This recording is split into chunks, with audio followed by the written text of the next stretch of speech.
Guys, আপনার বিড়ালের হালকা বা বেশি ঠান্ডা লাগলে আপনারা যে করণীয়গুলো মেনে চলবেন সেটা হচ্ছে বিড়ালদের কুসুম গরম মাংস খেতে দিবেন, বিড়ালকে গরম স্থানে ঘুমাতে দিবেন, ঘর গরম করে রাখতে হবে।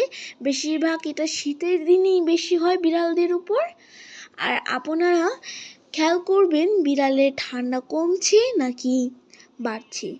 আপনারা 2 দিন ওয়েট করতে পারেন এগুলো করে। তারপর আপনারা গরম পানি মানে কুসুম গরম পানি বিড়ালকে খাওয়াতে পারেন। তারপর আপনারা বিড়ালকে মাথা বুলিয়ে দিবেন, কারণ বিড়ালের যখন ঠান্ডা লাগে বিড়ালের ভালো লাগে না একা একা শুতে। বিড়ালের মাথাটা যখন আপনারা বুলিয়ে দিবেন তখন বিড়ালের আরাম লাগে, সে ভালো করে ঘুমায়। তো ঘুমালে বিড়ালের ঠান্ডাটা ঘুমালে তো একটা মানুষের গরম শরীর হয়ে যায় না, বিড়াল তাইও হয়, বিড়ালও তাই একই। তো আপনারা বুলিয়ে দিবেন, তাহলে তো ওদের ভালোই লাগবে। আপনারা গরম স্থানে রাখার চেষ্টা করবেন, বেশিরভাগ গরম স্থানে রাখার চেষ্টা করবেন। আপনারা যদি দেখেন আপনার বিড়ালের ঠান্ডা এখনও কমছে না, তাহলে আপনি ভেটের সাথে যোগাযোগ করতে পারেন।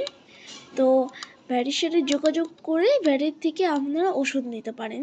তো আমি আমার বিড়ালের জন্য ভেটের সাথে যোগাযোগ করে আমি ভেটের কাছে গিয়েছিলাম। তো আমি যোগাযোগ করে 2টি ওষুধ এনেছি।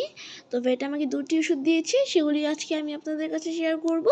তো আমি 2টি ওষুধ এখনই দেখাচ্ছি। তো চলেন আমরা 2টি ওষুধ দেখে নিই। তো আমার ভেট আমাকে এই ওষুধগুলো 5 দিন খাওয়াতে বলেছে। তো একটা হচ্ছে ফেক্সো আর একটা হচ্ছে অ্যালাটল। তো আপনারা এই 2টা খাইয়ে দেখতে পারেন আপনার বিড়ালের ঠান্ডা কমে নাকি। আমার বিড়ালের তো ঠান্ডা কমে গিয়েছে এই 2টা ওষুধেই, যেহেতু হালকা ঠান্ডা লেগেছে। আর হালকা ঠান্ডা লাগলে এই 2টাই খাওয়াতে পারেন। এই 2টায় একটায় কফ যায় আর কি, গলা থেকে কফ বের হয়, আর এটা ঠান্ডা ভালো হয় আর কি। আপনারা চাইলে এই 2টা ওষুধ খাওয়াতে পারেন, তবুও আপনারা ভেটের সাথে যোগাযোগ করতে পারেন। ওকে, আল্লাহ হাফিজ।